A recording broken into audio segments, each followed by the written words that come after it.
Hello again, and welcome to part 2 of my Q&A. If you watched the first part, thank you for watching. I'm here again in my same crew neck, and I just want to show you guys my sticker sheets. I didn't know when to put this into a video, but I really wanted to show you what they look like.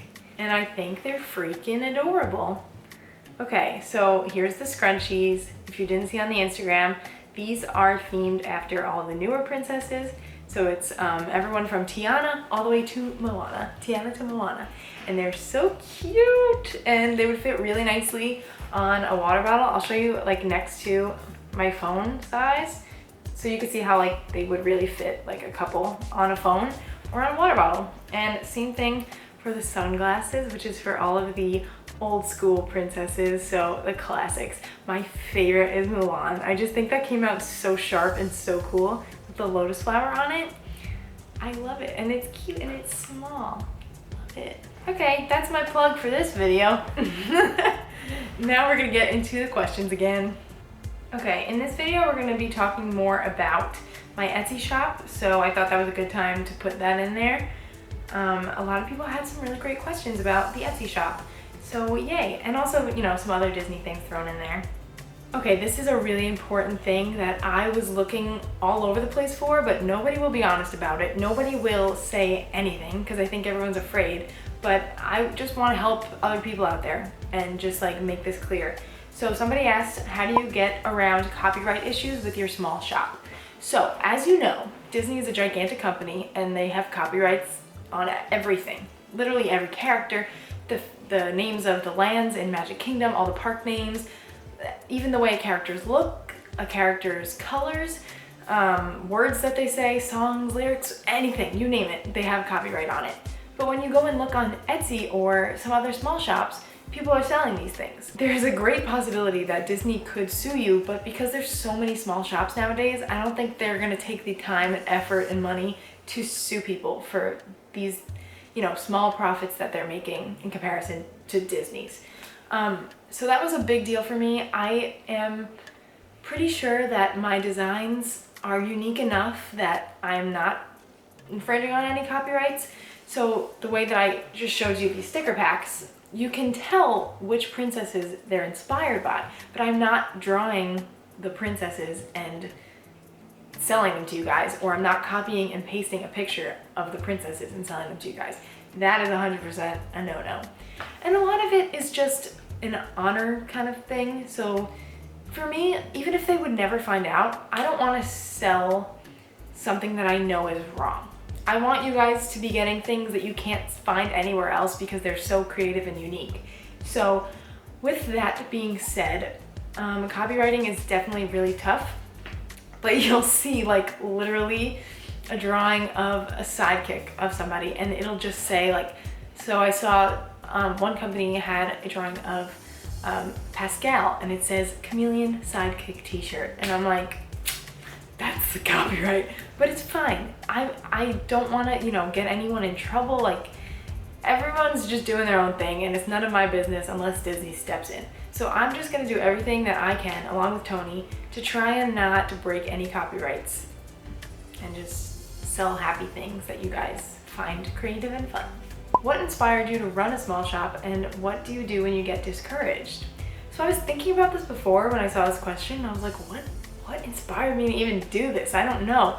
But you know what I think it was? I think it was TikTok. So TikTok is not so bad, I saw a lot of TikToks of people packaging things for their sticker shops and stuff.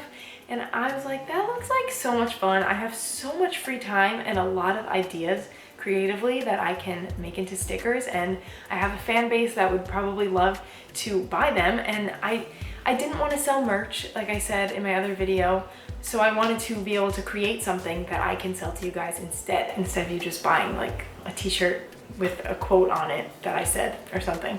That's why I started it, and it was kind of a long process. It took about a month to get all the things I needed. I have an iPad now, and I use Procreate, and getting a Cricut behind me, all these things are investments in this company, this business, small business. It was a lot of effort, so I had to really commit if I wanted to do this. It's not just oh, I'll try having a sticker shop. It's we're having a sticker shop and we're gonna make it the best sticker shop anybody's ever seen. And what do I do when I get discouraged? Guys, I get discouraged more often than I would like to say, because there's so much comparison, there's so much competition in the world. I get discouraged in a lot of ways in my life with career and seeing other people thrive and my brain saying, oh, because they're doing so well, there's no room for you to do well. Or with this sticker shop, if we'll have a day where we'll get one sale or no sales, and I'm like, what am I doing wrong? Why aren't they liking it? Whatever. It's just your brain thinking. So you have to just think that as long as you're putting your heart into everything, you can go to sleep happy at the end of the day. I know it's really not that easy, and comparison is what kills you, you know?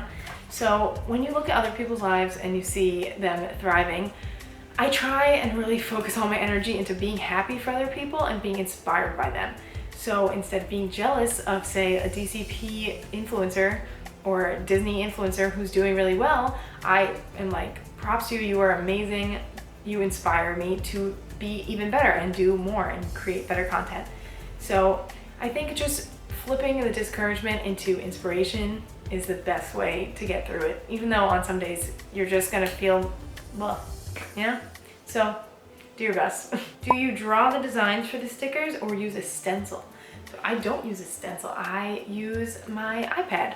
So I have Procreate, like I said, which I saw on TikTok, and I draw all of the designs. So sometimes I'll take like a picture, like a real photograph of, like say for the sunglasses, I would find a flat lay photograph of sunglasses, and then I would, you know, lightly trace it and then try and, you know, fill it in. It would take a long time, but so like for this I had to look up like cat eye sunglasses, and then I, you know, outlined them and filled it in how I wanted it to be like Mulan.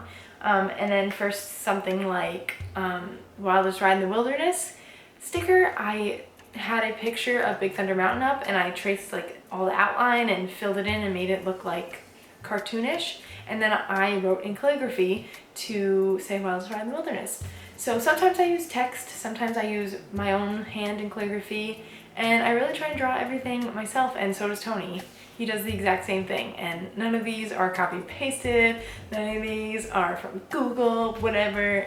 It's all done by us. Someone asked if you should consider applying to the DCP towards the beginning of college or towards the end of college. So my advice for this is, if you really want to do it at any time, start freshman year so that you have the most chances to get in. But if you really want to do it only when it works for your schedule, and when you don't want to miss anything at college, say you're having a great time at college and you really want to be with all your friends, then I say trying around junior year, because that is when everyone studies abroad for the most part, in the spring semester of junior year.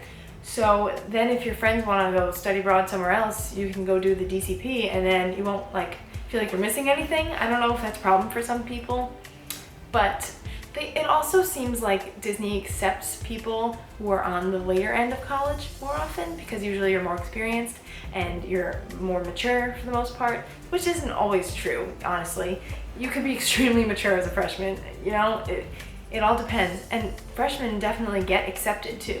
So you just have a greater chance of getting in, I think, at the end of college.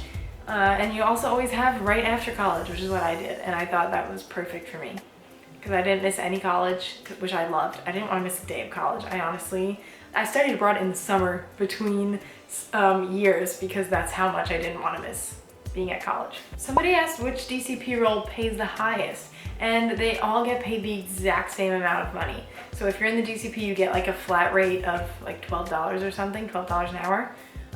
It doesn't matter what your role is. You could be a character performer. You're getting the same amount as quick service food and beverage or a custodian. So yeah, and you don't get tips in any roles either, because I'm pretty sure you're never a server when you're in the DCP. You're a seater, but they don't get tips either. Some people try to give you tips no matter what job you're in. You're not supposed to take them. But if they literally force it on you, I don't know what you're supposed to do at that point. But to answer your question, everyone gets paid exactly the same. Could I explain the process of picking roommates in detail? Sure, I feel like nobody really talks about this. So when you are applying to the Disney College program, you will go on Facebook, make a Facebook account if you don't have one, go on Facebook and find DCP, whatever your program is. So say DCP Spring 2021. You type that in and you find the Facebook group for it. And then you have to request to be in it, and you don't have to be accepted into the program yet. And then you're in a Facebook group of a bunch of people who are either applying in the process or have already gotten accepted to the program. And from there, a lot of people post like a couple pictures of themselves and put like a whole survey on there answering like basically roommate questions that you might have in college. And then everyone kind of just like chats and messages each other, and eventually you end up with people that you want to be your roommates. And that's really as simple as it is. You can also go random, which I don't really recommend. It's also really tricky when you're doing it over social media though, because people, you know, they might seem a certain way on social media and everyone's nervous and excited, but when you do actually live together, you might not mesh very well. So just ask the hard questions when you're looking on the Facebook group, because you really never know what it's going to be like day to day when you're actually living with people. And then as for requesting who you want to be your roommates when it comes time to, it changes every year. So when I did the program, I was able to request 3 other people. So we were able to have like whatever group of 4 we wanted, and we thought we were going to be able to pick 5 other people. I would say make sure you have like one person that you think you would be really great roommates with, that you can know that you're putting their name in your requests. Because otherwise you really don't know who you're going to be with. So don't get too clicked with some people, because you might get separated and that would be really sad.